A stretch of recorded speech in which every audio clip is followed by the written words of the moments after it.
guys, so I'm back with a new video and let's talk about the Black Phone. So I'm really excited to talk to you about this one. If you have been following me and if you've seen my most anticipated of the year, you know this was my number one. So I was just really excited to watch it. I managed to stay away from all trailers. I barely knew what the movie was about. All I knew was that this starred Ethan Hawke, was directed by the same director as Sinister, which also has Ethan Hawke, and that it was a Blumhouse based on a Joe Hill book, which now I know it's a short story, and is son of Stephen King. So I guess my hype was just because all the elements looked great. I love Sinister. I think it's one of the scariest films. I also really like Ethan Hawke. Again, you all know that I love Stephen King, and I've seen Nosferatu, which is also based on a book by Joe Hill. So yeah, I liked all the elements, so I was really excited about this one. But I'm always afraid that because I get so hyped about films that I'm not gonna love them as much as I want to love. But I guess you'll see how I feel about this one. Now let's get to the video and let me tell you a little bit more than what I did, than what I already did about the film. So let's get to the video. So, as I told you, I didn't really know much about the premise of the film, and I'm gonna advise you to not really look it up and do not watch the trailer if you haven't seen it yet. If you have, I'm sorry, because I think the movie is completely spoiled for you if you have seen the trailer. But if you haven't, please don't, because I watched the trailer after watching the film and it just basically tells you everything. There's nothing really new that isn't in the trailer. So yeah, just stay away from summaries and trailers, everything. But I'm gonna give you like a little summary that I think doesn't spoil anything. So the Black Phone is about a 13-year-old boy that is kidnapped by a magician, and he gets trapped in this basement, and in that basement there's a phone that is not connected, doesn't work, but it just starts receiving calls. So that's the premise. And yeah, again, as I said, this one stars Ethan Hawke. He's like the main actor in this. Although I kind of wanted more out of him, but I'll get to that.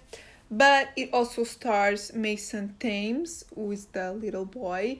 And this is his first proper film, if I'm not mistaken. And he did a pretty good job. It stars Madeleine McGraw and Jeremy Davies. There's a few other little cameos, but yeah, those are the main actors. Post that, let's get to the good bits, which is what I thought about the film. So if I had to describe this film in one word, I would say solid. I think it's a solid horror movie. It's simple, it's straightforward, it's well executed, but it doesn't get really deep into anything. I guess, as I said, I had really high expectations, and that influenced a little bit how I feel about the film. So it didn't meet my expectations, but that doesn't mean that I think it's a bad film, because I think it's a good one. I think it's a good one for beginner horror.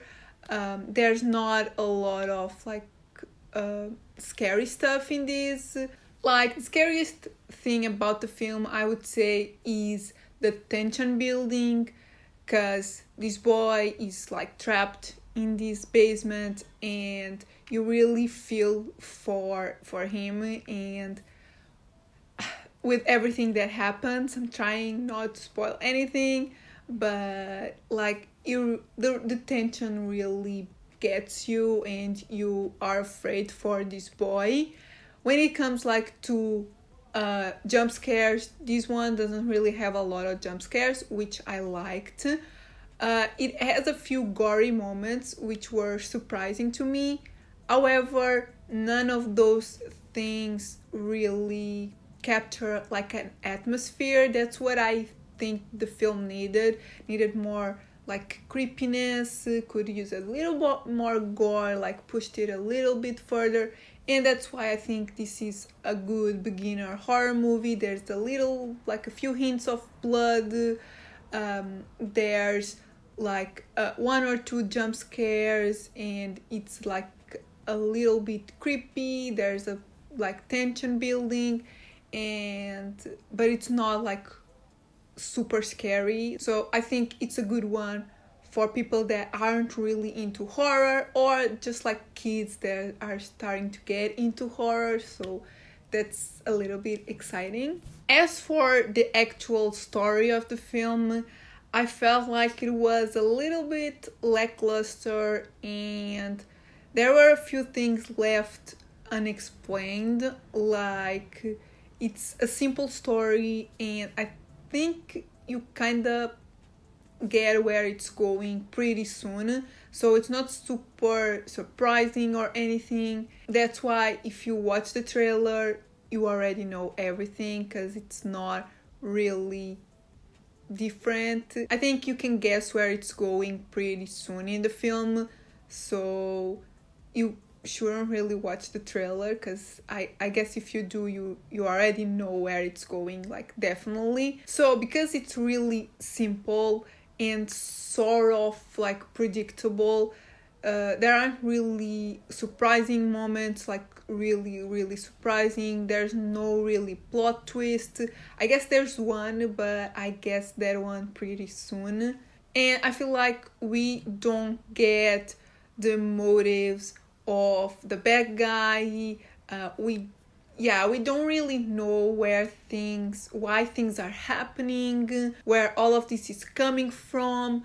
Yeah, there's a few things that I wanted to know, and they don't really explain it. I guess I can like make some deductions to why some stuff happened, but there's no certainty. They don't tell you, and there's no like real hints, I guess. So yeah, I felt like they could have developed some stuff a bit more. As I mentioned before, the actors were pretty good, and I was really surprised with like the kids. There's a lot of kids in this film, and basically all of them were really good. Again, I was really surprised with the main kid, because it's his like first proper role. But my favorite was definitely his sister, played by Madeline McGraw. She was like so good, and obviously Ethan Hawke is always amazing. So yeah, the acting is definitely one of the best things about the film. If it wasn't for those kids, I don't think the movie would really work. So props to them. And on a technical level, I guess it's what I wanted. It's a film in sepia tones. It has like grain, which gives it like a old school vibe, a bit more like creepy, which it was what I was expecting from this film and what I wanted. There's not a lot of score, which in this case was, I guess, a good thing. There's a lot of silent moments, which just makes you feel more afraid for the main character, and yeah, it just also makes the jump scares work a lot better. But again, there's not a lot of jump scares. I would say like two. One did got me, but the other one not so much. I was expecting that jump scare, but yeah, I liked how it looked and how it felt in terms of the score and the silence. Something else that I was expecting and that I'm not really mad at it because I just really like Stephen King and his work is that there's a lot of nods to Stephen King in this film. I don't know if some of them were intentional or not, but I could like pick some little things here and there, and overall it just has like a really Stephen King feel to it. I would say this is like Nosferatu meets It. Yeah, it is really reminding me of It, so maybe that's one of the reasons why I enjoyed this one. So yeah, overall I would say this is a good horror movie. Just don't have high expectations as I did, because it's not like mind-blowing. It's not an A24 film. It's simple and straightforward, but it is effective, and yeah, I did enjoy it at the end. Again, don't watch the trailers, don't look up anything, just go into it with the little knowledge as possible. And post that, let's get to my scores. So overall, I give the film a 3.5 out of 5. I was torn between a 3 and a 3.5, but I guess I did enjoy it more than like a 3, because I do believe this deserves like a good score, like a 3.5. It's exactly what it deserves, because it is well made, it is well acted, has a solid story. So yeah, I think it's again a solid, good horror movie. Cinematography, I also give it a 3.5 out of 5. It's not super artistic, but it has like a distinctive image. It's its own thing. And I liked I really enjoyed the opening credits, were really creepy. And again, I liked the sepia tones, the grain, and there's also like little bits of found footage in between some scenes. So that gave it like a unique feel to it. So yeah, it's solid cinematography as well. And originality, I give it a 3 out of 5. I liked some bits, but I don't think it's a super original story. It doesn't really go where you would think it goes at times, but once you get what's happening, it just doesn't really surprise you. So yeah, it's again solid, good, not like mind-blowing or anything, but it's fine. So yeah guys, these are my thoughts on the Black Phone. I really wish this was like a 4 out of 5, but it didn't get there. Again, I still think it's a pretty good horror movie. So yeah, let me know in the comments your thoughts. If I'm not mistaken, this is officially out in the US tomorrow. So if you end up watching it, let me know in the comments what you thought. If you have seen it already, which I know a few people have, let me know what you thought. Let me know if you've read like the short story this is based on, because I'm curious to see if they change a few things and if the actual short story is better. So if you have, let me know in the comments, because I'm thinking about reading it. I'm curious about that. And yeah, if you liked the video, give it a thumbs up, subscribe if you're not subscribed yet, and I'll see you in my next video.